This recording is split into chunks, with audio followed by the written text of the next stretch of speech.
Hello and welcome, ladies and gentlemen, to the opening week of the Upsurge Contenders League, where we will be kicking things off with Purdue University going up against Lotus Black. My name is Visions. Joined with me tonight is Returned. And Returned, how are you doing tonight, my man? I'm doing good. Happy to make my Upsurge return, of course, after my Upsurge debut last night in the minor leagues. Of course, now we're coming back to the contenders. It's all about who's going to be playing in the Upsurge Premier Leagues going forward. And speaking of which, we got some new names in here, especially on the side of the red. Yeah, we certainly do have a few different substitutes that are going to be coming in and playing for us in towards our very first game. So have to see how that's actually going to impact the teams, how that's going to actually change up their drafting, change up their play style here. As we know, joining new players, bringing them in here can kind of have an effect on that. It certainly can, but you have to look at the brands as well. Of course, Lotus Black being rebranded this year from I can't remember exactly what it was. I have my notes right here, and it just misses the name of who they're branded from. But this is basically their rebirth coming on in. Lotus main team will be playing in the Premier League, which of course you can catch out on Thursday night. So do tune back in tomorrow to catch the debut of the Upsurge Premier League. But like with that, you were saying the Lotus Black team, they were caught being a little bit naughty coming into this matchup. Yeah, I think that's a great way to put it there. Did have a few substitutes that may have been over the level of Diamond 1, which, I mean, would have been crazy to see that kind of play, but unfortunately will not make the rule set here. So they have now opted into getting people that will be able to make that substitute and be able to come into the game here as we are getting ready to set up in towards the draft. And, not only is this going to be our first match, but this is, such an important game for almost every team when you play your first week. When you're in that kind of honeymoon phase or you're joining, that league and you want to start things off right. You want to get that first win. You don't want to be going throughout the league, with an even record trying to fight towards playoffs. It's always good to get that momentum started very early here. So I'm excited to see, what teams can be able to pull ahead here in the first game and really what we're going to get in towards the draft with playing on a newer patch as well.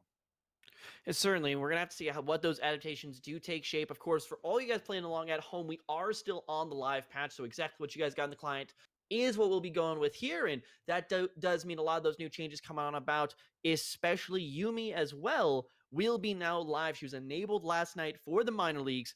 I have to see what either team is going to be willing to bring that here, but I do want to bring us back now to that idea of the roster changes because these are two key positions that we're going to be seeing changing from Lotus Blacks. Saigo, no, I'm not even going to try to pronounce the rest of that name. Top lane for Lotus Black is going to be subbing in that top side. River White subbing in the mid lane, bringing the level of play there up from what was expected to be a platform mid laner up to a Diamond 2. And all of a sudden, it seems like overnight, this Lotus squad just looks a whole lot more competitive. And I think that's exactly what they're going for.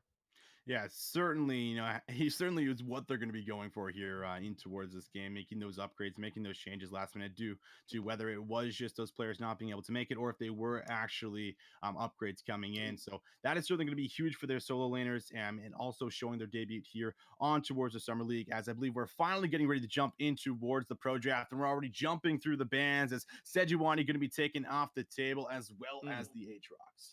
Yeah, no shock here. One of the returning members for LTS Fro is a die-hard Sejuani player. When you combine that with things like the Akali, like the Aurelion, all these melee assassins in the meta, Sejuani passive, it's just getting a little bit too much. But that Aatrox pick is also one of those few remaining flex picks that we've seen going out from time to time. So I'm not shocked to see that going on the red side, as they don't want Purdue to pick that one up first. Yeah, certainly do not want to give over those flex picks so that you can kind of manipulate the draft, as you could say, as we're going to see the Vayne, who did get some changes. Obviously, the Rageblade nerf coming in towards the newer patch there means that she does opt in for a little bit of a different build, usually towards the crit. So now she is going to be taken off the table. Vladimir, we've all seen our Vladimirs in the solo queue games. We know how those ones go when he gets fed. So just do not want to have to deal with that there coming to the first pick over towards. No, in these last two bans, the Vladimir, the Rise, it's the idea of getting rid of those safe, flexible lanes. Rise, having the range, having the scaling is very safe. You can pick it into basically anything. Same thing goes from the Vladimir's Lotus's ban the one on away. And we'll have to see what does Purdue University, the representative from the Big Ten East, from the Big Ten West rather, is going to be picking up first here. Silas, another one of those strong solo laners that's going to be pushing the Purdue further up in this. Yeah, I love the style split coming through. Also, another champion that you're able to flex, as we're going to see the lovers duo picked up here by Lotus Black down in towards the Hmm. bot side. I do love this duo. It's so fun to be able to cast over, being able to pull the trigger, at any given moment, as well as just scaling up. And Yes. Zaya throwing at the feathers in those later fights. Have to watch out when she throws Certainly. back. And it's important to note that this is, in fact, nerfed for Khan. I believe it was nerfed on the 9.9 patch or the 9.10. I have to double check the notes here. But basically, when you pop the quickness, when you pop your ultimate on Rakan, you cannot W or flash for the first 0.5 seconds of that one, as we do actually have a bit of a lobby failure. We're still going in pro draft, so we'll be in the game going pretty shortly, one way or another, but we'll have to see how this one wants to go. The Zaya pick as well, it shows me that they want to play that somewhat defensive on the ADC. Maybe we're going to be seeing that true die-hard dive composition. Akali immediately pops to mind here, especially now that Lotus Black is going to have the double cancel pick, but the jungle, of course, with Rek'Sai getting picked up, you can't forget that one. So now we're going into the second round of bans. Yeah, I do love the Hecarim coming through Chugfat. Known for being a very aggressive jungler. Loves those aggro picks in towards the early game, finding those early ganks here. So the Hecarim, no kind of surprise coming up for him, as he's going to be able to jump in towards those lanes. As, like you mentioned, already in the second phase of bans, jumping through it. Aurelia and Alistar taken off of the board here already. Yes, Aurelia being banned out. They tried, and they're going to try to make sure that Silas has an optimal matchup in one of these duo lanes. Akali Silas, that's still a matchup that I'm not sure if Lotus Black want to buy themselves into. It's all about getting that Hextech Gunblade, but they're going to be banning it out nonetheless. So you're getting rid of all these safe, flexible picks, which means Lotus basically have to show their hands here. But of course, with that Hecarim pick, along with Rakan and even the Zaya on the back foot, it really does scream to me that Lotus want to dive. Hecarim's going forward. Rakan's going forward. Poppy also a very underrated pick in the top lane, just given the amount of damage he's able to do in the early game. He's going to be making it through here from Lotus Black, and I won't be shocked if they're trying to match it up into the Silas, but it's going to be up to Purdue now as to where they want to throw the Rasputin of League of Legends. Do they throw him into the mid lane to get him away from the Poppy, or do they match him up one for one? Yeah, that's really what's going to be the question here. I love the Poppy, also a champion that's able to absorb so much pressure up in that top side, as we could see the Rek'Sai trying to make those plays. Is now the Nautilus coming through, which we would assume should be going over towards that support role. We haven't seen it as popular in towards that mid role anymore, but still another champion is going to be able to offer that engage and try and give Purdue exactly what they need to be able to pull that trigger as they go throughout the game. Yeah, it's really going to be down to exactly where do they want to throw the engagement on this squad. We talked about before, mid lane Nautilus is great because of the way they change his Q. He does damage in lane, and it can surprise quite a few people, but it's not going to be the Lotus Black mid lane. It will be that support, potentially giving an additional lockdown against their con, against these engagement pickups. But already, when you're seeing the frontward engagement coming out of Lotus Black, and given the fact that Zaya is one of those ADCs who has a tool to just completely avoid them, that's going to be an interesting pickup down there for me. And it's going to be more about, do Purdue want to throw some of these early plays down to that bottom lane, and how quickly can we see this stuff come to fruition? Yeah, and now our final pick coming through for Lotus Black is going to be that Lux. Now, this is a champion that we don't see very often. It is, very easily ganked, especially when you have the Rek'Sai coming into it. But if this champion, is able to survive throughout the laning phase, is certainly able to dish out that damage, a excellent zoning, AP carry in towards that mid lane there, and actually works out really well with the rest of this composition that's going to be diving on top of you. It should leave her, able to just dish out all of that damage there. So I do love this pick coming through, but it will be interesting going up against that Corki. Yeah, and the main thing when you have a Corki in the lane is it's the safe pick. It's what you get when you just want to have a second ADC around that second item spike, and you don't want to risk too much to get there because your Valkyrie is so safe, because you have so many ways to disengage a fight, and that's going to give someone like the Lux room to start that poke machine, because that's what Lux is. She is there for the pick, she is there for the damage, and if you give her time to farm up in the early game, she can look to make some very aggressive plays, especially like you just mentioned, when Hecarim comes along. But now I'm starting to get a little bit concerned about what the Lotus Black game plan is, because of course you're going to have some shoving lanes, you do have plenty of priority, but how do they want to handle knocking these first waves of towers down? Because you're right, you have the Siege of Lux, you have the dive potential of Hecarim, Rakan, and Poppy, and with a team of this level hovering around that, high diamond, the upsurge contender league area, and then when you add on top of it the fact that you're now bringing two new subs in, it can be very rough to coordinate that level of poke and dive at those same time. Yeah, it certainly is. And, this is kind of that opportunity, for Jugvat to be able to kind of take advantage of that and see if he might be able to pick on towards those lanes and pick on towards, the jungler not being used to play around them. I think that's the biggest thing when you come in with new substitutes. It's the jungler building synergy with his solo laners and, with the bot lane. But with the situation that we have at hand here, the top lane and the mid laner coming into play, that is going to be a big impact for as far as seeing if they're going to be able to, fight those 2v2s, still be able to play around the pressure of the map in towards the early game, fight over those crabs, get the right vision down, set them up for success. So that is probably going to be the biggest thing that we're going to be looking at least myself personally, going to be keeping my eye on here rather, as we know it is going to be LTS Fro, a very tank heavy jungler that's going to be coming in up against a very aggressive jungler. So both of these matchups going to be extremely interesting in the sense that, they're trying to find those leads. These champions, want to have Yeah. that snowball so they can carry it towards the mid game. I'm not quite sure about that one because the Hecarim, of course, is coming in for that consistent DPS damage in the jungle. It's the Conqueror build, it's the WQ that just keeps you ticking on and on. And it's even starting to get to the point as a jungler where you are able to out consistent DPS a Rek'Sai. We'll have to see exactly where they're going to be wanting to go on with that. Of course, we are still waiting on all of us to ran to the lobby. We've got a few mixed bags here tonight, but ladies and gentlemen, don't you worry on along. We'll begin to game very shortly here. Game number one, Lotus Black, Purdue University. And right now, for what I'm also starting to look at for Lotus, is the early game because you're looking at these solo lane matchups. It's the Lux and the Corki. Lux should have a strong advantage in that 1v1 just because you get that extra pushing power from your abilities. You have the extra range, and Corki still more that defensive, looking for second item. Lux can start popping off towards that first item. Poppy versus Silas is a matchup I would very strongly recommend, very strongly envision that Poppy does come out of that one early. So now it comes down to the Lotus Black jungler, the Lotus Black topside, to really get the most out of this early game and start to shut down these hard scaling threats. The Tristana, the Corki will look fantastic if you give them time to scale. And not only that, but they're very defensive up against the kind of engage you get with the Hecarim and the Rakan. Yeah, the double 80 carry composition coming in, for the side of Purdue University, it's going to be a threat if they're able to come online, especially as we hit those later stages. They start fighting over the Baron, they start fighting over those very important objectives if the game goes late here. And I love that that you mentioned, the strong engage that comes out and how they have very defensive abilities to be able to get away here because it's all going to come down, to the positioning, the execution in towards the fights. And that's obviously something we have to keep our eyes on as well to make sure that they're going to be able to keep themselves alive here. So, so many different possibilities, so many different ways that they're going to be getting on top of each other. But I mean, overall, have to wait to see how that's going to play out because if that double 80 carry composition comes online, they hit those 3-4 items, it's going to get very scary for that front line for Lotus Black, jumping on towards them and them cutting back. It certainly can, but of course, ladies and gentlemen, as we do now get through the champion select, I'm pretty sure we know where kind of everything's going at this point. My personal guess, we got Nautilus going to the top lane for Purdue, Silas moving down towards the mid.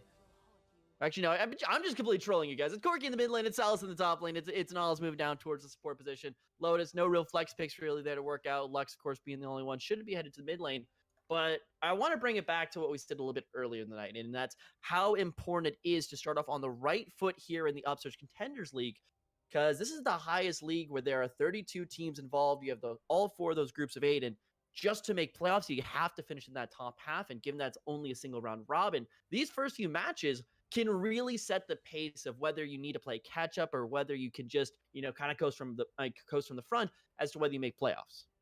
I mean, that's certainly it, right? Starting things off on the right foot, getting those wins so that you're not worrying about playoffs, and those pressuring matches as you get towards the later weeks, become that much more important. The preparation going towards it also extremely important, and you just want to be able to have those wins under your belts. You just don't have to worry about that. It's not even a factor. You're already worrying about playoffs, as you get through the later stages, and being on amateur teams myself personally, I know how that feels. Trying to fight for that spot, it's just very difficult to be able to try and keep that clear mindset in towards each game to make sure that you can try and come through and actually come out on top with every single win. So starting it off right, building the momentum throughout the season is obviously what it's all about. And like we said, start it off on the right foot.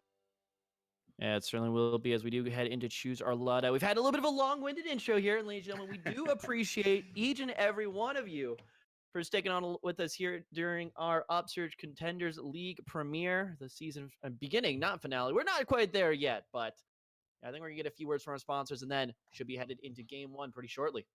Yes, certainly here, as we do want to give a big shout out here to Kono. If you are looking to take your game to the next level, it all starts with your peripherals. You know, from the keyboards to the caps, the mice, and more. Our friends there at Kono got you covered. Kono works with the world's best designers, makers to bring you some of the best gaming peripherals around. So if you do have a moment, make sure you guys do go over towards their site there, and that is kono.store to be able to check them out there. They do have amazing contributions over towards the Upsurge League. So make sure you guys check them out. But for now, we're going to be throwing it to a little bit of a break so that we can get through the spectator delays. So guys, do not touch that browser. Do not go anywhere. We'll be right back.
Welcome back, ladies and gentlemen, to the opening week here for the Upsurge Contenders League, where yet again it is Purdue University going up against Lotus Black.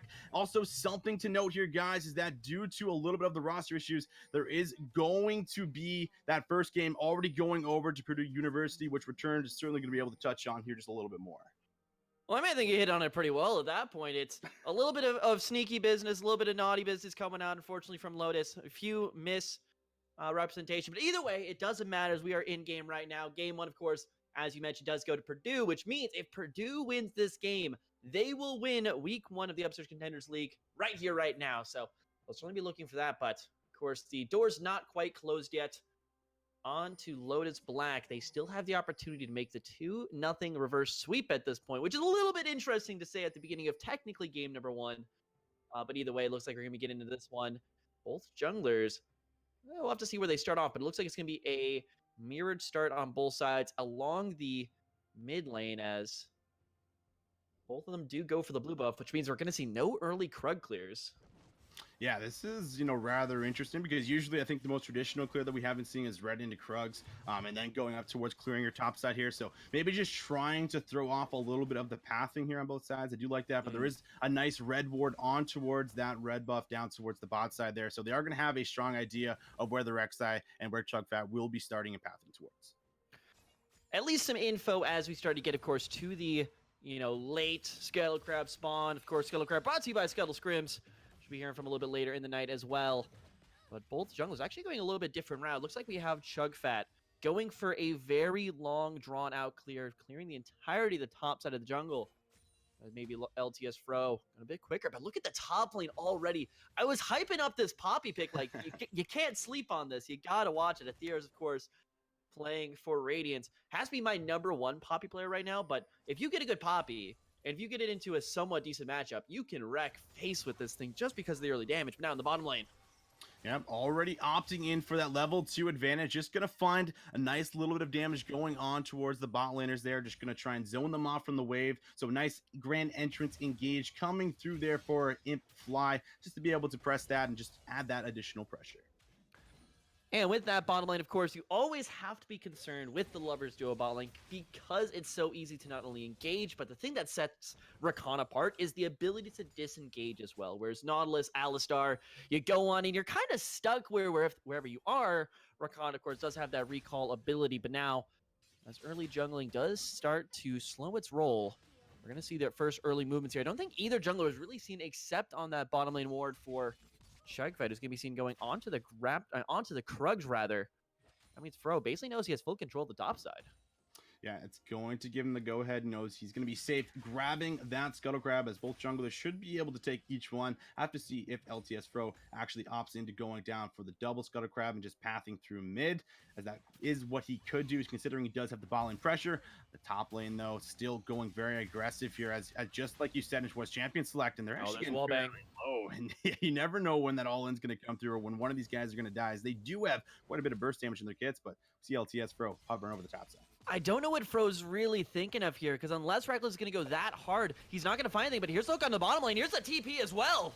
Yeah, they're looking to see if they can get it. Flash coming down, trying to see if they can get Chugfat. One more auto will do it. First blood going over towards the support here, as now Flawed Logic looks like he will be the next target, forcing the flash out. Now another flash coming through, an amazing TP. They go for the re-engage. Flawed Logic is going to now be in a little bit of trouble as the root comes on to him, and now that is just going to be lots of damage, a lot of summoners blown in the bot side. That was an aggressive play, and it's not often that you see the 4-minute mid lane TP down to the bottom side to counter out a gank, but just like that, Lotus find a way to just immediately gain the advantage here on the bottom side of the map. And quite frankly, felt like they were robbed a little bit from a few more kills as Flawed Logic tries to go back in despite being not under the tower completely. Kajmatajlaj, of course, a bit of a mouthful there rather, does get caught out by the binding.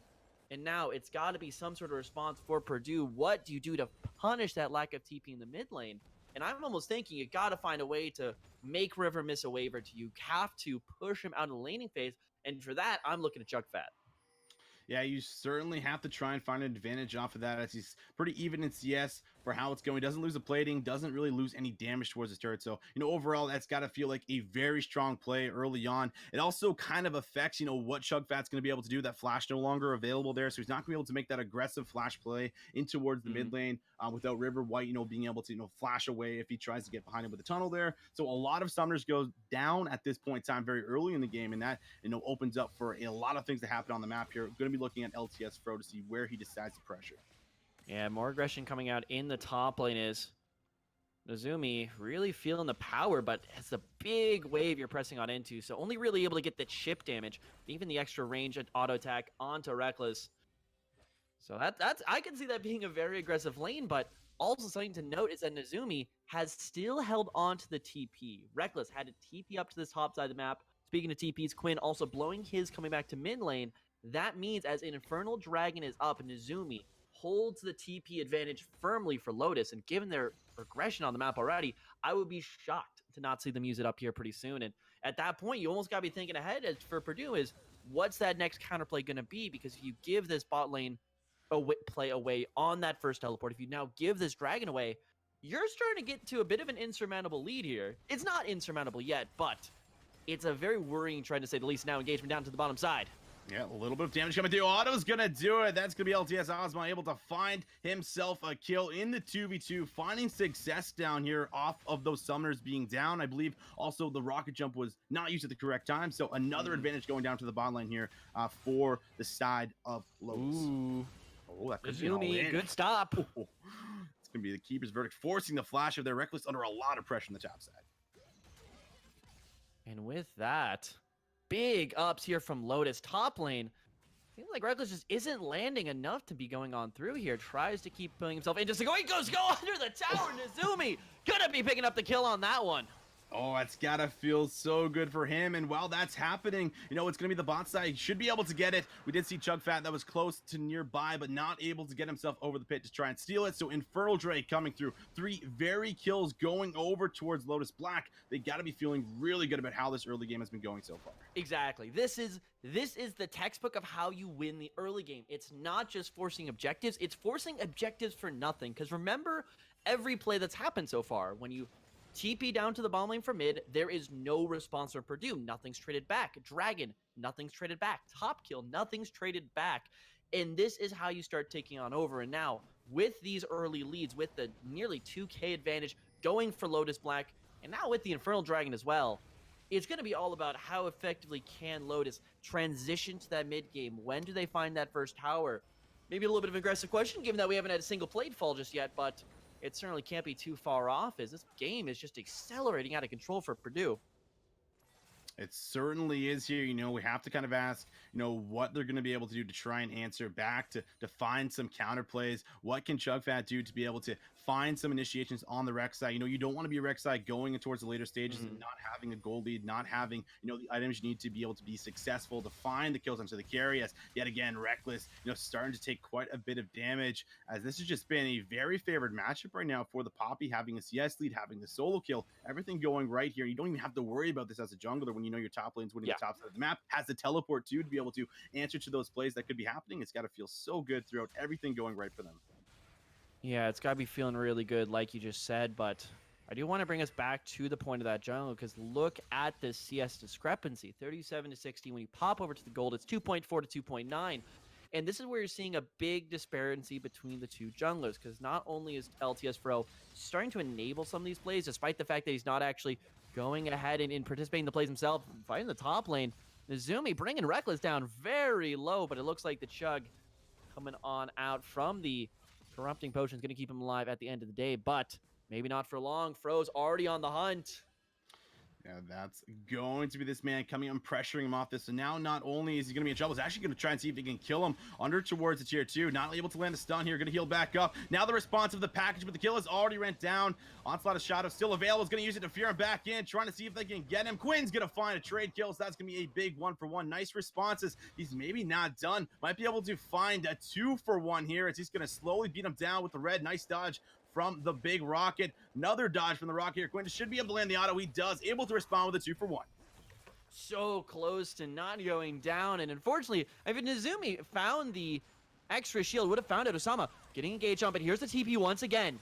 Quickness coming through. Grand Entrance. They just absolutely delete Chug Fat. Is that they going to land the root onto the second? That's going to be the support here. Imp Fly able to find all 3 kills very early on as they respond yet again to Chug Fat's gank down in the bot side. And that is absolutely critical now from Lotus. There is not a single play that is being set up or executed for Purdue that is not being put immediately down. And an overreach in the top lane from Fro and Nezumi may give a little bit back over to Quinn XCII, but that's a numeral. I don't know what number that is, despite the math minor, but either way, that Corki advantage right now is not going to be enough to save them from what is just snowballing out of control. Reckless will continue to get beat harder and harder in this laning phase versus Nezumi the longer it's allowed to go on. Bottom lane, it combined 4 kills between Fly and Osama. And with that, there's just nothing left to find on this map. Speaking of which, first tower going to be falling, but the storms are brewing up here on the top side. Nezumi got to be headed for the shore. Yep, they're looking to finally take advantage of this top aggression, as this could be a trade kill going over to Reckless. Might opt in to find it. He gets himself the kill. He should be taken down. He does not have the flash here available. Void Rush also available. Should be able to finish him off, and it does. So he is going to be able to at least make it a 1-for-1 here as we see some plating going down in the mid lane. But with that, once again, Shugfat is not going to find anything on this play. There's no room for tower plating because Osama and Fly have already moved up to contest this. Even if he goes for the Herald right now, that is an incredibly risky play, and it still comes back to this idea of what are you getting from each of these plays. And right now, the answer for Purdue is a very simple nothing. And we're already with that. First item completed onto Osama. Infinity Edge completed for that damage. And now, where are we going to be looking? Potentially with Flawless Logic, as he still does have that high impact engagement ult, but no vision means that they aren't going to see Fro until it potentially is too late here on the top side of the river. Absolutely, and something to mention is not only did they get that first tower, but they got all 5 platings down on the bot side. So you know that the Lovers duo sitting very comfortable, very strong at this point in time. We see the IE Edge available now onto Ozma. The boots, coming through, the Moby boots for the Rakan to be able to start moving around the map, making those plays. So everything going right, as this bot lane here for the side of Purdue University is just under so much pressure, and there's just going to be such a long period of time before the Tristana is going to be able to come online and match some of this damage that Ozma is going to be putting out very early on. At the dangerous shining, actually forget that. Fro just going to go immediately, and there's nowhere to go. Chug's going to get knocked up.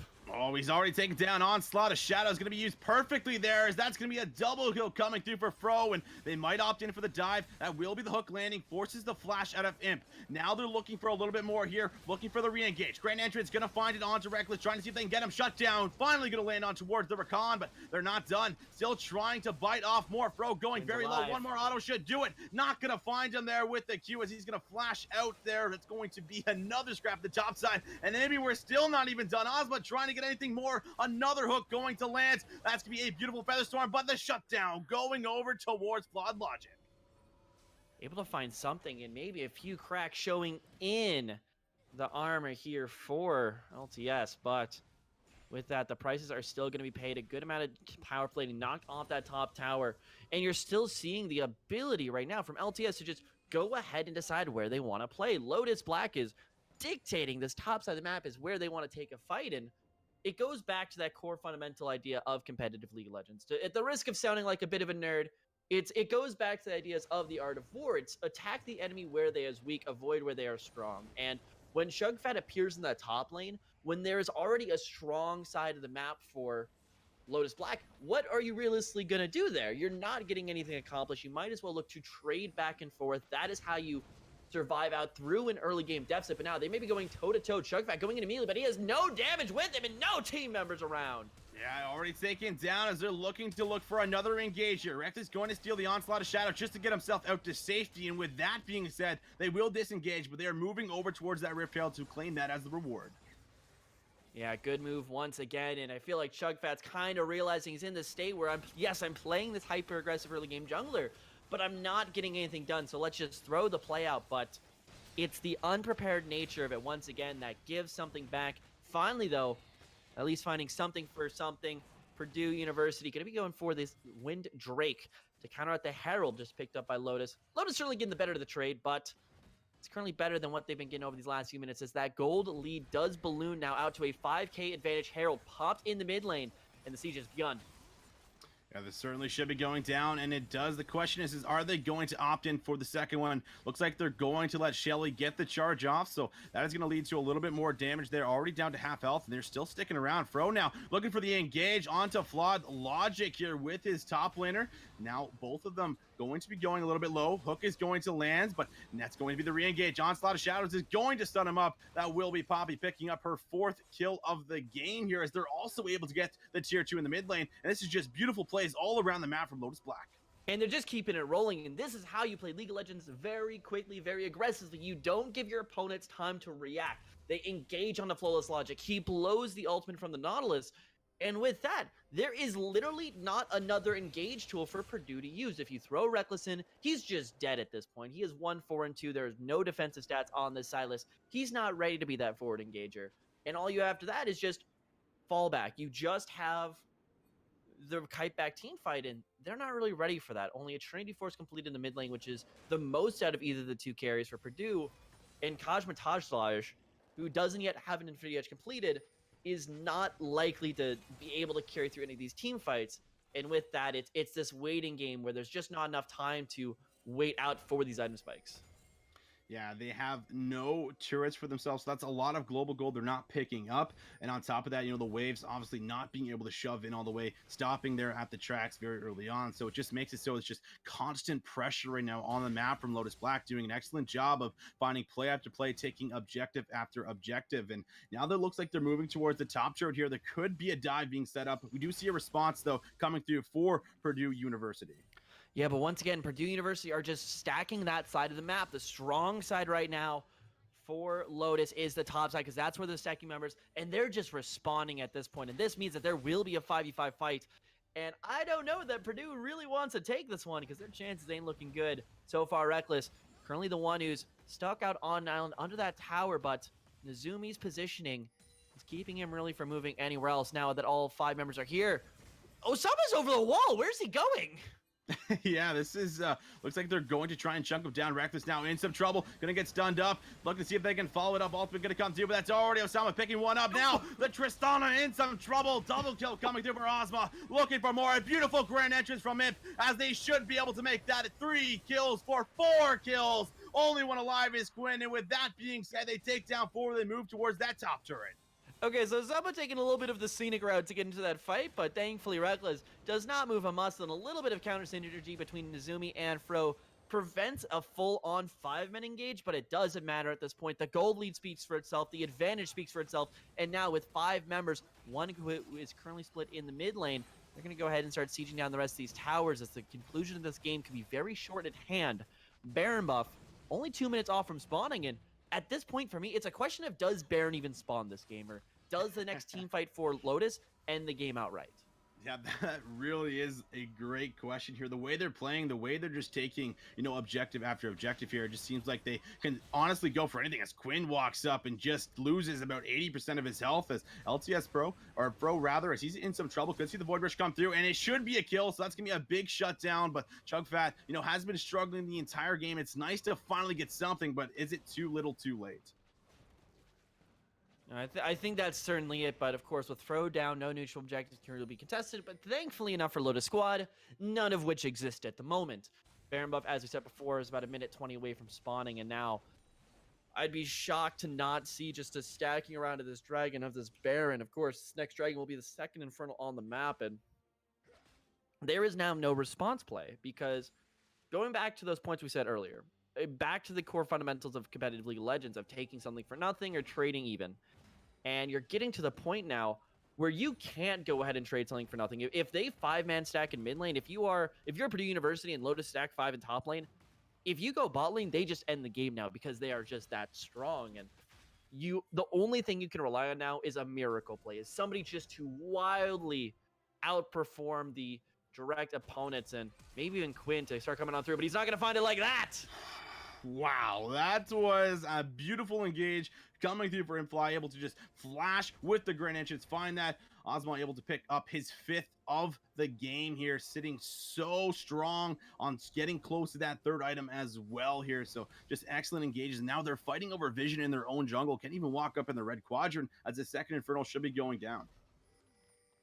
And Furl's going to go over completely uncontested. And now the movement forward, the completion of that vision. Kajmataj going to finally use that rocket jump to get out of the way.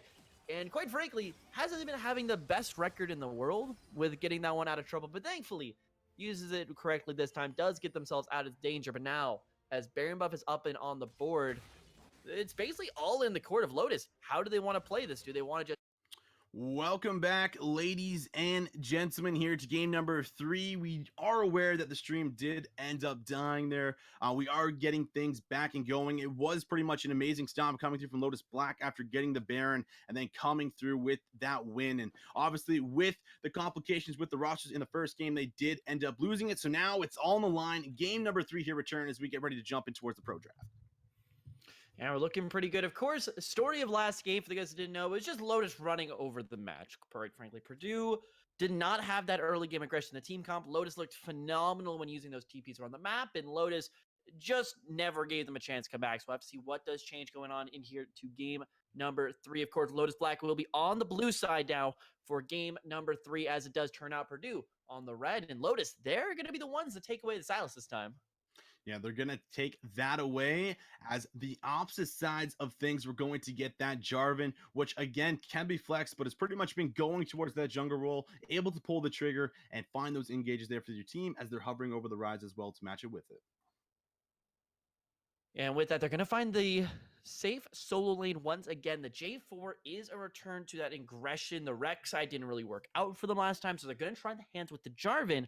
But certainly to note with the Jarvan pick is the Galio is still up and available. It plays somewhat similar to the Nautilus support that they looked to last time, so it seems like something that they should have in their wheelhouse. The question now comes down to, do they actually follow through on that? Of course, also available for Lotus Black if they want to use the Silence Ultimate to go ahead and grab the J4. But no, it's going to be the Morgana coming out for this one right now.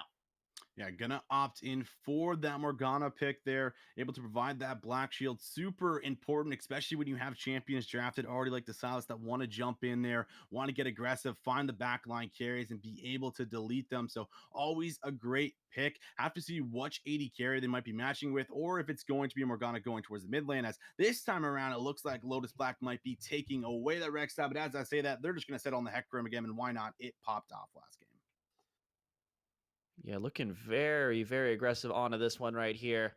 Hecarim, certainly you have that forward engage in combo with the Silas, and you have that frontward facing engagement, of course, coming on through. But now we have to see where the rest of this composition does fall into place. The ADCs are still up and about. And from Purdue, it's got to be finding comfortable lanes, because last game, everyone lost. Mid lane was the closest because nobody straight up died during the laning phase, but it was the outplays coming through time and time again as Quinn just I couldn't find ways to get involved with the match, but River White finding all those TPs was absolutely smurfing on everyone for the Purdue University side. So Purdue, they've already got the Nami, they've already got some strong laners. They just need to actually make that work in the laning phase. Yeah, we can see them trying to take away some of those aggressive ADCs so that they can have that much more safer laning phase. So the Morgana isn't setting them up with the bindings. They're just going to be jumping in, finding those kills, as Nami wants to play a little bit safer with her lane opponent. Also able to go aggressive and find those favorable trades and keep everyone healthy here, as it looks like Tristana also going to be taken off the table. So it will be a new AD carry. I mean, with the Nami, you certainly do look to play on that front forward aggression, because you always do have that ability to trade with damage and healing back and forth. And especially with Morgana, Morgana's great into the CC tanks of the lane, where you can just pop a W down, they can't do anything, and when they try to engage, boom, Black Shield, end of story. But Nami's able to break that shield quite easily with the W damage, especially if you go ahead and max it. The magic damage coming off your E and then Q as well does give it a little bit more aggression in that laning phase. But if that's a Xayah for Lotus Black, they've got a lot of lockdown on this bottom side of the map, and Alistar Hover does mean that's a Morgana going to the mid lane here, as Alistar now going to be coming out as the counter to the poke lane of the Nami. We'll have to see exactly what they want to finish up with.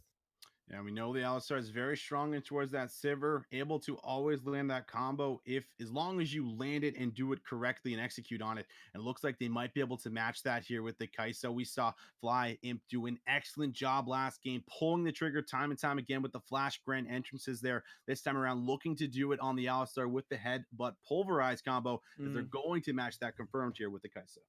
And already Lotus is showing that they still want to stay on this aggression. The Morgana into the mid lane matchup, whether it's going to be Ryze or Silas, which we'll have to see in just a moment. it's a safe shoving lane. So you've taken the strong point for Purdue from last game and Quinn, and you've basically negated that lane because you just can't do anything into the Morgana. And we will see the Aurelia coming through there. So there's still a little bit of flexibility, and we will be waiting on the official draft here in client to see where everyone's going to be going through. But Lotus, they're already addressing what went wrong from last game, the mid lane priority that they somewhat gave up despite the TP plays coming out left and right. And they're keeping what went well, the aggressive top lane in Silas and the pretty aggro bottom lane in Alistar Kaisa that can, especially with his Hecarim, find those forward engages post level 6.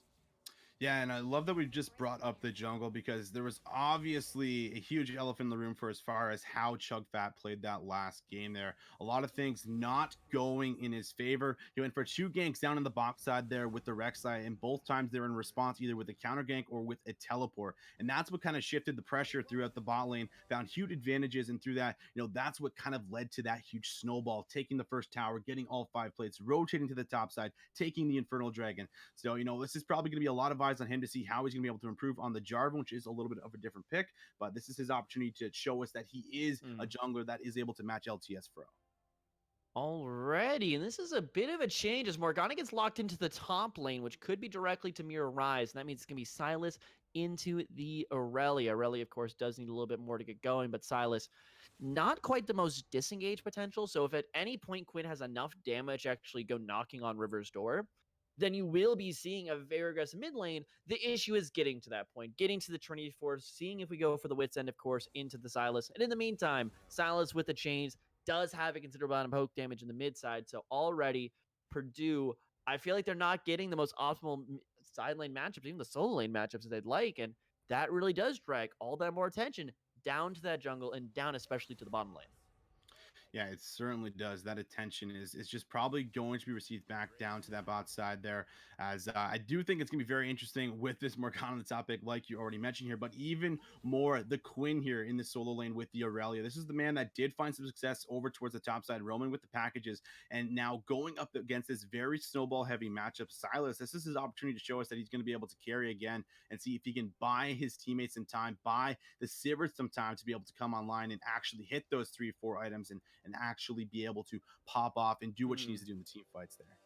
Certainly. And if you look at Purdue University just across the board, this is still a very scaling team composition. Kajmataj Lodge on the Sivir, you do have so much ability past that first item to just wave clear. It's the Ricochet, it's the Essence Reaver, especially now with the spicy 5 AD buff coming through on patch 9.10.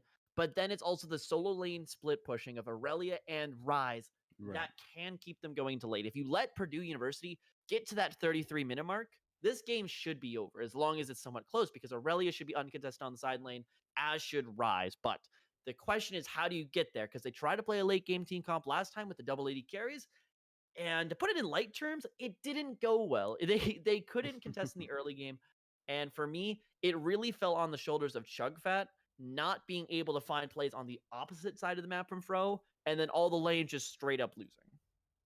Yeah, and when you're playing at that deficit with 3 lanes losing, I don't even believe that they actually ended up getting a tower there in the last game. So it makes it that much more difficult to play around the pressure of the map, of the waves just not pushing in. It just becomes so difficult and kind of just puts you in that situation where you're just trying to hope that they make a big mistake and you can try and convert off of it. But they did not make too many mistakes there in the last game. They showed us they're a very dominant team, that they play very well in towards the early game.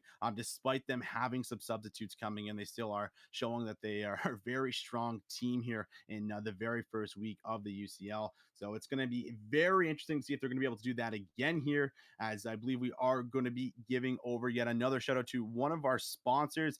We are going to be shutting out Scuttle Scrims, looking for a way to find fast, reliable scrims for your team to practice against. And Scuttle Scrims is your new best friend. Scuttle Scrims is a reliable, easy application that you allows you to quickly search for active teams of all ranks, skill levels that are looking for reliable practice partners. Simply log in, search your specified rank, and just request a scrim. It's as easy as that. So make sure you guys do head over to their website there, scuttlescrims.com, so that you can make sure that you guys are getting all the practice that you need. But for now, guys, we're going to be throwing it to a little bit of a break here so that we can set up the spectator, get ready to jump into the game to see who's going to be able to take game number 3. So make sure do not touch that browser and do not go anywhere.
Welcome back, ladies and gentlemen, to game number 3 here in the UCL League. Purdue University going up against Lotus Black. Lotus Black just showed a very dominating win. This is their opportunity to be able to come back and see if they can secure week number 1 returns. We got a lot of members stacked in the top side right now. They might be looking for that level 1 play. Looking for something early here, but I don't really see any true need to invade. Actually, as I say that, we're seeing a very rapid gathering on the top side of the map. I'll have to check exactly, see what Nami has started. She hasn't started anything yet. We'll have the advantage. Oh, that's going to be the bubble now going in. Fro going very low. Ignite's taking down. First blood already going over to Jugfat, and they could look for another re-engage here, waiting for the CC to come back up. And Fly just trying to run away. They're actually opting in for the heal, and that's going to force a flash out. So that's exactly the lead in the early game you want going over here to Purdue University. That is a big one to say the least, and with all of that, that's a first kill going on over. That does go to Jugfat, so he will be able to get a little bit more out of this first clear. And even the delay now put onto Fro, because he's got to wait for the rest of his laners to go ahead and get that leash on in. Actually, scratch that. We'll be starting on the Wolves here on the blue side, but I don't really see it being a game-ending disadvantage here as LTS, of course. I do believe we have a little bit of a graphic error on your screen. Lotus Black is on the blue side for this matchup, where Purdue University, they are going to be the red side, though the score is still 1-1 apiece. And that means the winner of this game will, of course, be walking away from week number 1 of the Upstart Contenders League Summer Split as as winners. They will be walking away 1-0. Maybe soon to be champions as the league goes on. Maybe a few steps up. Yeah, it might be. As we are finally getting ready to jump into it. Already level 2 advantage from Quinn there with the help of getting that kill early on. He will hit that level 2 first, and now it's just going to be applying that pressure. That's definitely the man that was kind of standing out for us in the last game, but in the end, it just wasn't enough as they were pretty much all losing lanes here. So their opportunity to fight back into it as both junglers currently opposite side of the map, and level 2 advantage down to the bot side. There are lots of damage going over towards the Saber here, just trying to punish them with the level. And you always have to be concerned about a Kai'Sa these early levels because of that press the attack. You can put down so much damage so quickly, especially with the engage coming out from Fly. So great minion counting there from Fly and Osama as they are able to get the push.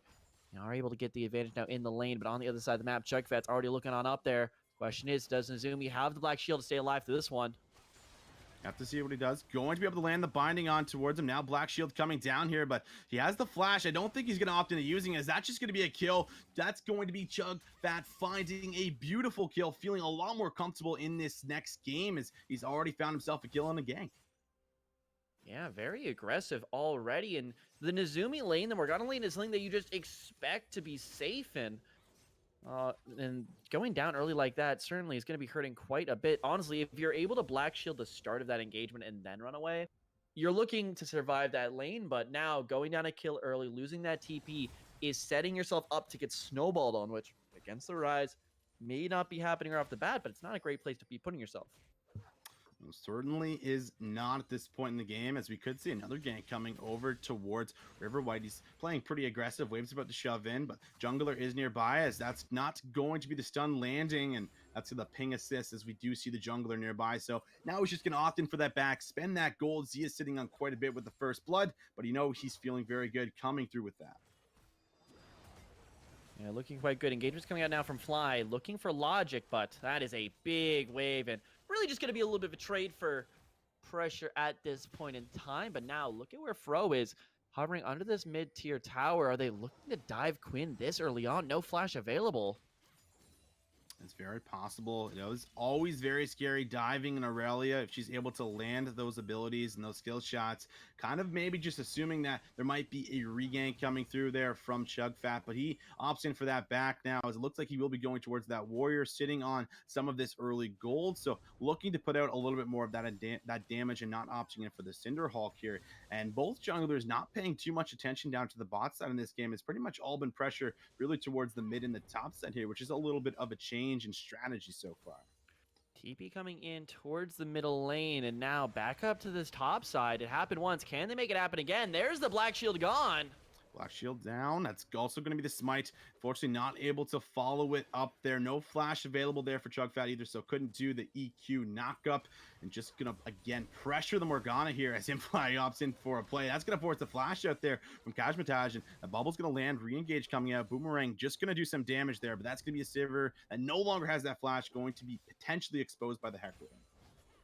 Certainly is, but always, it's great to see the cheeky usage of the Hextech Flash. Great dodge from Kazmataj, as he's able to get out of a bad situation, and River White just going wide, and this isn't that same cleanliness of play that we saw in game number 1 for Lotus. It was just, quite frankly, flawless when it came to some of the execution, but now you're seeing a few ganks go wide, and Purdue are finding their opportunities left and right.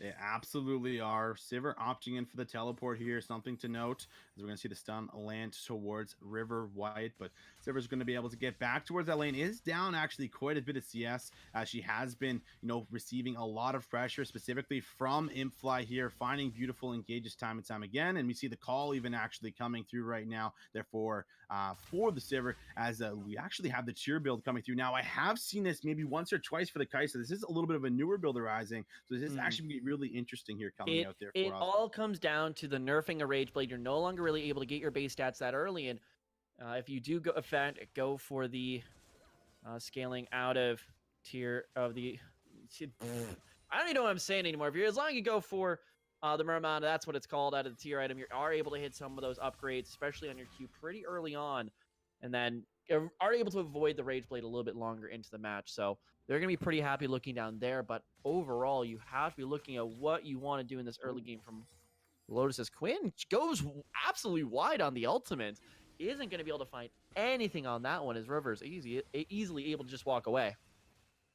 Yeah, just going to be able to dodge that out. Maybe trying to predict it, as could see a play. That's going to be now. That Vanguard's Edge is going to land there with the hijack. Re-engage coming out there, trying to see if they can find it. Re-engage on towards Flawed Logic. Going to flash away. No follow-up flashes available. Beautiful engage coming through from Imp, and that should be Chugfat going down, and he does. Kill will go over towards Ozma, as this should be Zago going down and towards River, and he does. So 2 kills in response are going to be a 1-for-1. Yeah, good that they're able to find something onto the Kai'Sa with tier, because it's that same issue as you were early. When you go for the tier, it reduces your ability to go for those early level trading, but now to get a little bit of gold onto that as well, it accelerates the build just that much more, and you're able to get to your damage spike sooner. Now they're just going to go for Flawed Logic here. Yeah, he doesn't have flash this time, and that will be Imply cleaning that one up, as we see 2 camps going down for Chugfat. He goes for that engage, opts in for it, and now he is paying for it huge in towards the bot side. Fly, no ultimate. They're going to be going under tower. Gets the knockup. Kazmataj in some trouble here, but they don't have the damage to follow it up, and now that's going to be a trade kill over towards LTS Fro, so they maybe opt in for a little bit too much bite off, more than they could chew, and that's going to be an early kill going over towards the Sivir. And just like that, wow, a little bit of over-aggression on the bottom side of the map here. And that is where I was about to say that Lotus Black is looking at least decent in some of these plays. It took them a while to find that first play. The top lane is, quite frankly, choking away this top lane matchup. Like, you should be quite safe up here against the Rise, but it's already gone down 2 deaths. But it was the follow-up on that last play that they got that kill around the mid lane. They went straight for something more, but they went too hard in the end. Now Sigo able to get the black shit out from what has the ultimate, but is it going to be enough? The answer is no. Yeah, it certainly will not be. The Cataclysm will lock her down, as she does not have the flash, so another kill. Killing spree coming through right now for Reckless up in the top side, sitting on that 300 extra gold for the bounty here. You know this man is just feeling really good on this Rise, and it's only going to get worse from here, as he's going to scale up very well in towards the game. And as they continue with this one, Morgana absolutely just falling off left and right. As I'm seeing in the chat, looks like maybe they didn't quite mean to draft a Morg, but either way, it's just not working here. And as such, they're going to be keeping it on around Hecarim. Going to be going down towards that dragon, as you are now seeing finally Lotus splitting sides of the map with Purdue. Purdue finding the advantage in top lane, trading it back and forth for that bottom side. And this is what is all right to do on this scaling comp, because as long as you keep up and stay somewhat even, in fact, they now have a 1.5k lead. I'm gonna wager is mostly off this top side of the map, but it seems my wager would pay off, as there's a 1k gold advantage into the pockets of Reckless. But as you keep this game going, the more your soul leaders are going to scale up. Rise, when you hit the second, third item, is a monster. You can't stop him in that side lane split push because he will out damage you, outrun away you, and just be perfectly fine. Mid lane, Aurelia, one of the better scaling split pushers in the game once you hit 2-3 items. And as long as you keep on going, you're going to be absolutely fine. But now here's the game coming on through. Here's LTS Fro. Oh, that's just going to be so many members collapsing on towards Quinn. And that will be another kill going over. The first one, rather, over towards LTS Fro as they send 3 members here. They might be able to take a plating in the bot side, but just trying to take advantage of Quinn playing very aggressive on the Aurelia. Yeah, able to keep this moving. But Fro, every time LTS finds something back, they're able to push this game further and further, but it's always going to be about how quickly do they find these advantages. But now, giving him a taste of his own message, Reckless getting ganked here from Fro. Yep, trying to use the Realm Warp and just barely gets away there. I think that was in the animation of pulling him out there, pushing him out, and he manages to escape with the Realm Warp, not giving over that 300 gold bounty. So nice plays coming through there for Reckless to keep himself alive. And this is all goes back to why you're playing the Rise. It may not be as stupid OP as the classic Zanya's into Realm Warp that used to be back in early Season 9, but it is so easy to be mobile on this champ. You can stand up so well, and the fact that you get out of ganks like that is absolutely phenomenal. And once again, it pumps the brakes on the Lotus Black team composition right now as they're not able to find that forward play. And it's going to rely a lot more on Osama and company as they're the ones truly holding this advantage in the early game. But as you can already see in the bottom lane, they're holding advantage, but it's against a Sivir, who will be able to fall on through. Cosmetage Lodge, not able to use the spell Thief, but now in the top lane.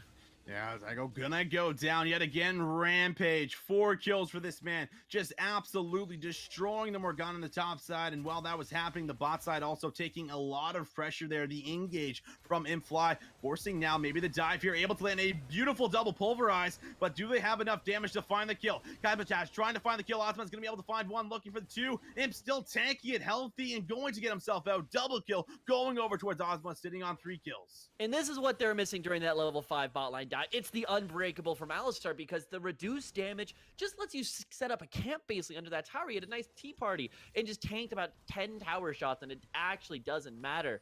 And now with that advantage, we're talking about how Osama and company, they weren't finding the advantage they needed to offset this top lane deficit that Purdue were forcing, especially with Reckless, but now they found it. They still haven't killed Reckless, but at least they are getting a Kai'Sa pretty well ahead. Tower plates will be going on down. TP coming out as well from Reckless, as that's going to be incredibly reactionary and potentially shoving Purdue University across the map. Quinn, is that last out? That can be enough. Touchdown straight over to the caster minion as it picks up the kill on that mid lane tower. You can just see it float through the air, but now it's going to be right over to the mid lane once again, as Reckless going to be showing Fro the door. Yeah, Flash coming through. Reckless should be able to clean this up. He does. Unstoppable coming through for him, sitting on 5 kills. So happy about how this game's got to be going for him, as Chugfat's trying to hold the top side. But no, while they're having these advantages in the top side, they're conceding a lot of the pressure down towards the bot side here, where they're just kind of just knowing how the last game went. They want to just find this. They're funneling everything into Reckless. It's all about him carrying this game, and he has been showing us that he's doing a good job this far. Yeah, he's been doing a fantastic job staying on the side right now, and you're actually seeing a little bit of a flipped gank here coming out. It's Chugfat who's in the lane, and Reckless can be walking a few wards, so he goes to gank his own lane with a blue buff. It should keep this pressure quite heavy in the top side, especially with Nezumi not having the teleport. That could force some problems, as he's going to be throwing this next wave into tower very rapidly, with plating falling off in just 10 seconds. Dragon around the corner will be an Infernal Dragon once again, but certainly so many objectives on this map that Purdue aren't quite finding here. And with bottom lane falling already, you'd expect Herald to really be a main focus, and they haven't quite found that just yet. But it could be a very rapidly changing story, as Osama and Fly knock down tower number 1 in the bottom lane and release themselves from the shackles of this bottom lane duo matchup, and they're now free to cause havoc around the map. They certainly are moving around as a unit, looking to clear out some of the vision here, setting up for this Infernal Drag, like you mentioned. And this might just be a dragon that can't be contested, considering they no longer have that bot turret. They're being pressured out of their jungle. The blue's now going to be taken over. There's just nothing that they're able to do. Reckless has all the kills in the gold. There is no excuse right now where if this dragon goes down, that this Herald should not be going down either. And you're already seeing a blue ping over towards it. It looks like Nezumi's moving on over as well, but you know that the second this Infernal Drag spawns, Lotus are going to be on it, so you might as well use your strong side of the map, grab a Herald, but already it's too late of rotation. Reckless, sure, is able to get this top tower, but it's still a disadvantage as neutral objective should be going on over as Losama is currently walking up to the top side, and this Herald is no longer free. And no longer is free, and now is up for grabs for either team to be able to take here. As looks like we're going to have a reset on wards coming out there from Fly, just going to be able to get himself back out on towards the map here. And we're at this point in time where the goal is pretty much dead even, so these fights really can go either way. But you know, Reckless might opt into sticking on towards the side lanes, trying to pressure on towards Nezumi, who's been struggling in towards this matchup very heavily. As now we also can notice that the lane swaps coming through, bot lane's going towards the top side to start pressuring that tier 1 up towards the top side. Yeah, and Kajmataj Lodge is going to be able to shove in this mid lane before rotating up to the top side of the map, but if they send Reckless down to the bottom side, especially with no TP, they are moving their strong side of the map away from the neutral objective that's up right now, and that means that you have to rely on Reckless just absolutely smashing this lane to make up for all the objectives you're going to be losing on the other side, and I expect Lotus to be moving very aggressively to grab this Herald before it despawns in a few short minutes. But either way, we will be entering a new sense of calm, one might say, into our new setup here on the map as the lanes basically just flipped on over. Yeah, last game obviously was explosive play after explosive play there from Lotus Black, finding the advantages, pressuring, and just able to take complete control. This time around, with it being so dead even, they can't play as confident or as aggressive here, but now they are opting to start up towards Rift Herald here, knowing that Reckless is down towards the bot side. He is making a move to come up, so we could have a potential fight looking to break out. Yeah, looking to move on over. Reckless is now making his way up into the fight, but going to be on which side wants to go forward. Lucky, Fro rather, is on that Herald, not going to be taken. So the only thing that Purdue can find a response is going to be that fight. That's a 3-4-man knockup. That's going to be huge. And now they're looking to follow it up with the onslaught of shadows already. Quinn going down. 2 members falling here. A Jugfab will follow it up. They're 5 members strong. Might look for another engage. Infly looking to do it again. He'll find a double headbutt pulverizes. They'll take 3 away. And with the neutral objective on top of that, they are looking so good, so strong. Might look to take some more. Osama may be looking fantastic, but Fly is looking like an absolute stud right now. He's not a snack. He's a whole damn meal at this point of cow. And he just finds the 4-man knockup to absolutely control that team fight, finds another engagement on the end. And now they're going to have Shelly running down the mid lane for him, really offsetting any advantage Reckless had gained early. He goes down for the bounty system as well. And now 2 more towers very easily going to be pushing Lotus Black in control of this game number 3. Oh, they are certainly in control after taking everything there, coming out with another successful team fight. And Fly, man, this is the guy that will pull the trigger for you, and that's what you love to have as an engaging support on your team. Just a man that is not fearful, able to make that shot call for you. And with that, the goal lead's going to spike up, quite a bit here. The Baron's going to be spawning in about 2 minutes. There's still quite a few towers up for grabs. They could opt into taking the top turret here. So, everything looking good yet again for Lotus Black as we go throughout the game.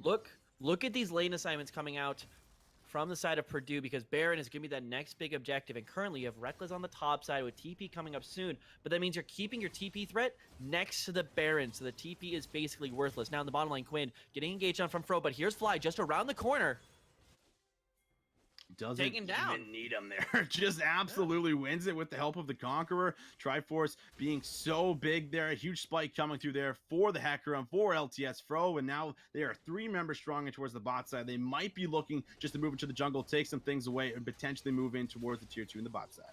And there's no redemptive play. There is nothing on the other side of the map to take, and Reckless really just going to be trading that bot lane 3-man for farm, and they're just going to keep pressuring for this tower as Purdue is doing absolutely nothing to stop them. Kajmataj Lodge may be making his way down bottom side soon, but there's really no way to save this tower. It is already fault in more standing gold very quickly going into the pockets for Lotus Black as they're looking to end out this game.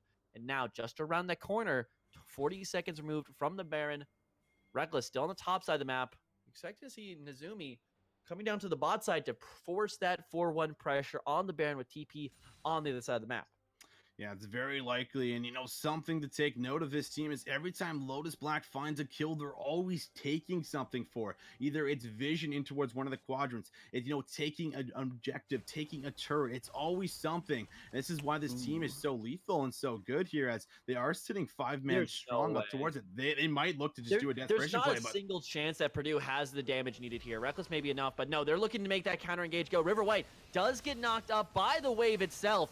Can they find the engage? Yeah, they do. Already taken down one. Osama's going to have to use the killer instinct to get himself out of the cataclysm here. But the re-engage from in-flight is a 4v5. Flash comes in from Quinn. It will go on to Osama. Reckless goes forward. He will find the kill onto the carry. Trying to get himself out as the Soul Shackles might be able to stun him up, and they do. But no one's there to follow up the damage here. Now the re-engage with the onslaught of Shadow. So many low targets. 2 will be going down. Make that 3. But they still have 2 members strong. Turning it back around as we have a 3-for-3 in this fight. In-flight going low. That will be a beautiful binding. Not enough for the heal from Flawed Logic to be able to keep him alive, and with the double kill from Nuzumi, they will be able to force him out of the fight, coming out with a 4-for-3. Still going on. Flawed Logic. No, he's gonna. This one. That is a fast cow. Not even the Matador would have been able to get out of that one at the end with the 1 Wind Drake movement speed buff coming out. Is that a TP from I believe it was a TP from River, making it to the end of that play, but it wasn't really needed. But with that, you saw the potential way that Purdue can find ways back into this game, and that is dictate the engagements. Knock down Osama before everything comes on in, but unfortunately, just not enough aggression at the end. Reckless has to dive past absolutely everybody just to get the kill onto the Kaisa, and once he goes down, there is nobody on Purdue that can even hold a candle to anyone right now on the side of Lotus Black. And that's a big storyline coming out through Rise Ultimate. Gonna be bringing them into the pit. They're not going to be seen on this one. It's going to be a very sneaky play, but they're going to be seen at the end of the day, and they've got no way out. They have no way out. TP's coming through. Another beautiful engage with the 4. Seeing if they can go for a little bit more. Binding's going to go wide, but they're still in the chase. Tidal Wave's going to stop the disengage a little bit from now. Osama with the killer instinct doesn't have enough damage to fill it off. But look at the onslaught of Shadows. Able to take them all down. 4 members go down for this side of Purdue. Make that 5 back-to-back aces. Baron's on the table. Lotus Black looking to take the objective. And I don't think I can disagree with that Baron call more. That was a desperation play coming out for Purdue. Like, they needed to win that game right then and there. But you still have the pushing members. You still have the scaling ability coming out. But instead of giving their members the time they need to get to their main points, they just throw everything at the same time. And with that, they lose the fight. They lose the ace. They're going to lose mid lane inhibitor tower. And they're going to be losing this Baron.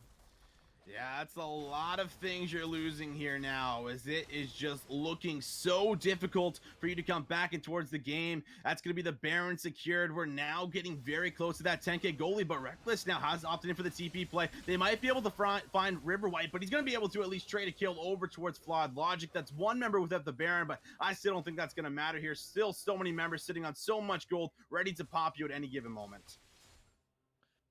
Able to knock down quite a bit here as we are now continuing, but with that last play with the Hail Mary thrown, like the Hail Mary was just thrown in like 5 minutes left in the 3rd quarter of the game when you're down by 2 touchdowns. Like, you don't need it right now. You can have some more time. You can take the safer play and look for your opportunity instead of forcing it yourself. But with that force, so much has gone back the other side. The Baron should be looking to push in. If an inhibitor doesn't go down here from Lotus Black side, it's basically a failure in their own right. So we're gonna have to see how much work they can get done here. But I think either way, if they just keep team fighting like they have, and if Purdue just keep lining up for the engagements like they have, there should be nothing stopping Lotus from taking an easy 2-0 victory, technically a 2-1 with that forfeit earlier on in the day, and completing the technical reverse sweep.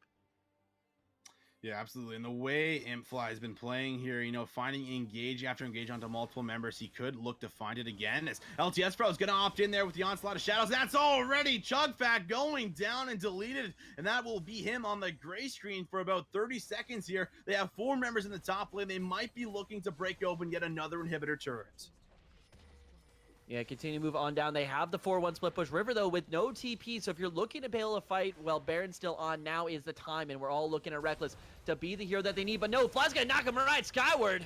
He will go golden for a quick moment, trying to buy some time, but it will not be enough. Ozma able to get himself the 4th of the game, and now it's one member after the other. Zivver will fall down. Now it's going to be Quinn going down. Looks like it might be a trade, and it is, but it doesn't matter. Only Chugfat and only Flawed Logic are alive to deal with the Baron minions, to deal with these 4 very fed members, and it doesn't look like it's going to be enough. They may have lost game number 1 due to some issues with some substitutes, but it doesn't matter because they come alive in game number 2 and game number 3 and show their dominance, and they'll come out with the first win.